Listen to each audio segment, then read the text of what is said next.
this has been a very rough winter, and we still have another month and a half to go. All right, let me share my thoughts, y'all. Let me share my thoughts of what this winter has been for us. First of all, unfortunately, this winter, I was not able to do much. I don't know if you guys remember, but I busted my elbow, and I decided to take it easy, mainly because I couldn't even start the snow machine. In fact, I recently started it maybe 3 days ago with pain, but I was able to pull the start. You know, I was watching a video, some folks who live here, and they bought a brand new snow machine. It's Candiv, I think it is, and they're having issues with the starting. And I went to D and I was like, you know what? Every time that I think that something new will be better, it pushes me back in to the mindset of, no, it's just because it's new, it's not better. Because my Skidoo Expedition is old, and sitting there, because I couldn't do anything, my elbow was so busted, and does not having a electric start, sitting there, it took about 6 pulls, and it started right up.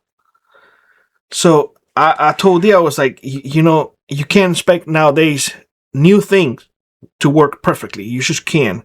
So might as well just stick with the old and just go with it. I know it's a lot more gas that you have to spend, but reliability is key, especially here. But winter this year has been harsh, and it's not over. It's not over. In fact, we have had 2 winter storms in this month alone, and we are fixing to get the 3rd one in a day. So 3 so far, and the month is not over. Winter storms. I think we died for like almost 6 weeks, maybe a little longer, of constant 30, 40 below. We usually do those temperatures, but not for that length of time. So for the first time, I needed to go and measure my fuel because I was concerned that I was going to run out. So I was like, oh man, thank goodness I always have extra put away just in case. Always. Thank goodness.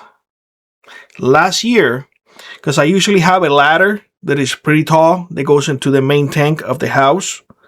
And then I move it during winter to put it right next to the RV pool where I park the RV so I can clear the roofs and whatnot. But last year, they was like, just leave that one in there and buy a identical one and put it on the other side, so that way you don't have to be carrying things. I listened. It paid off. It paid off. But I have been keeping a close eye on the fuel because the temperatures have been really cold. My electric bill during that cold snap came about $500, $500 and change. So it's like, whoa. I mean, the car, the Explorer, I had to leave it there. You guys remember that I shared that with y'all. So it's like, okay, how many more things can go wrong? So aside from that, extremely sinus due to the cold weather. I guess there's a light at the end of the tunnel. We have another month and a half, hopefully 1 month, because breakup is between April and May. That's when the snow starts to melt and whatnot. But at least March, in my experience here, after March 20th, 25th, around there, we start seeing above 30s, where we start seeing, drips here and there. We may see snow, but it starts to melt. It's that breakup period. And of course, we get green up in early mid-May. And daylight, obviously, from now on, it just increases and increases, which is, it's great. It really is great. Because the darkness and the overcast and just the constant snow and the being inside the house or the cabin now, it just, whew, it's it has been challenging. Nonetheless, we need to start planning already. I already separated the potatoes that I was gonna plant. I was gonna say reserve. I put away. I put to the side red potatoes and Yukon Gold. Those are the two preferred ones. Enough seeds for into, once we get ready for putting the raised beds and whatnot, and just jump on it as soon as possible. That's a good thing about raised beds. I don't have to wait to till the ground or anything like that. I can get a jump on it. So probably like late April, early May. Like usually I have to wait into the middle of May, but early May on raised beds, I'll be able to plant my potatoes. I'm just going to focus mainly on potatoes. There's two varieties because we do eat it a lot during winter time, especially roasted red potatoes a lot. And Yukon Golds are for mashed potatoes and 15 bean soups and all of that good stuff like stews and whatnot. We put a lot of those. But the red ones, man, I tell you what, if you get some olive oil and some garlic salt on it and just throw it in the oven and just roast it, delicious, with just some meat, and that's it. That's all you need. So again, this winter has been a bit challenging, and with everything, time to think and what we're going to be doing this summer, because that's the thing, that when summer gets here, or spring enough that we don't have snow on the ground anymore, once breakup is over and we can just head out, we head out as fast as possible. So I was looking at what we did last year, and last year I don't know if you guys remember, but I shared with y'all that we went and we used the Argo quite a bit, and we really did enjoy it. And the firearms that I use for that was the KS-47 and the Savage Model 42. It just worked out really well for me last year.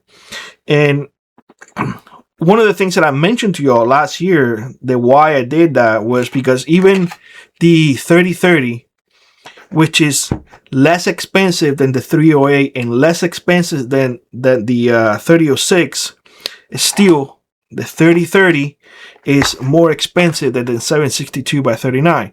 Now, I know that there have been some people making the comparison that the 30-30 and the 7.62 by 39 are pretty much the same. They are not. The 30-30 has more punch, but they are close enough, within 100, 150 yards. Close enough. The thing is that the price for the 7.62 by 39 is significantly cheaper than the 30-30. In fact, I don't know if you guys remember that I have been sharing with y'all that I have been buying 4 boxes and 1 box of 500 rounds of 22, stocking away. And usually what that costs me is $104.86. $14.99 is what I pay for this Soft Point 7.62, which is perfectly fine for hunting purposes. And it just works, financially. You got to see what works for you. If the 30-30 is too much, the 7.62 at least is still a 30 caliber, and it does have enough power to take the animal humanely and efficient. And I'm gonna be really upfront with y'all. I can't share where you can get them, but if you Google KS47, one company will pop out. One, just one. Look it up. The way that I have this one, I mean, I upgraded the scope for a SIG last year. The same way that it was last year, I left it, and it's working really well. Very, very accurate. Very, very accurate. 100 yards. I mean, it's like, bam, really good. And for the price, I would encourage you to at least look at it. Just look at it. The Savage Model 42, I have not recommended you all to get it, essentially because I think the price is a bit high for what it is. It's just a single shot, either a 22 or a 410. That's it. But after I did some things last year, I replaced a couple of things. I added a couple of things. I mentioned that to you all, and I took it with me. Every shot was a bird. Every shot. So although 410 in my area, 410 is a bit expensive. I actually went down a little bit. Now it's about $17.99. It was a lot more expensive. It's still expensive, but at least it's cheaper now. And quite honestly, is every time that I shot one, it was a bird. So I was like, okay, so at least the bird is costing me 70 cents, less than $1 for a meal. And Laz really enjoys his 410 shotgun that he had been loving it since last year. He got into it really good, and part of his curriculum is going to the range. So definitely looking forward to see him training more and more in that regard. That nonetheless, I still want to encourage everybody just to focus on the Ruger 10/22 for preparedness purposes. I think you're gonna get more for your money with the Ruger 10/22 when it comes to preparedness. This one, I really like it for my purpose, for hunting purposes, because I have the 410 and I have the 22, but it just a lot more into it. The Ruger 10/22, you just get it and out of the box, that's it. This one, the size were terrible. They needed to be changed. I needed to get something like a red dot and whatnot. Afterwards, excellent. But just to get it there, it costs us more. So if that's something that you don't want, I encourage you to remain focused on the Ruger 10/22. You will not fail with that one. With this, you still have to do more. In my case, I wish I can use the AR-15 for hunting purposes. It just when it comes to it, I rather have a 30 caliber for the animals that we have. And I know there's a lot of people using the 6.5 Creedmoor and whatnot. I'm not familiar with it. I never shot it. I don't have any experience. I know about the 7.62 by 39, and I know that it punches, and I know that it just works. And after I got my hands on this, it just has become something that I really enjoy. So I just want to throw that out there, because I don't want folks to be like, "Whoa, Billy, but you recommended me the Ruger 10/22, and that's not what you're using." That is not 100% accurate. I still have the 10/22. My son carries the 10/22 with him all the time. All the time. When we go, we have a dual system, a dual loadout. In our ATVs, we always have two, 22 and something else. In my case, I will have the Savage Model 42. Wintertime, I cannot use it because extracting that 22, especially the way that I do it with the finger, it's just not feasible. I can't do it with the gloves on. You see what I'm saying? So I'm trying to give you a whole picture, you know, because there's always going to be somebody saying, well, but you said this before. Well, that was during that season. Now it's during this season. You got to remember, y'all, when you live in the extreme, you cannot be married with just one set. You cannot. You have to be able to pivot. And unfortunately for me, I wish I could just have one and that's it, one set. I can't. I just can't. Take, for example, I would love to be able to just have the Henry 3030 with me. But in September, when it's raining all the time, that wood will get destroyed. You see what I'm saying? So I have to have all of that or bring all of that into consideration. But not, regardless, I think I went in a tantrum there. Here's the thing. We always plan for the worst and hope for the best. But I think this winter, we really planned for the worst and we got it. And it's not over yet.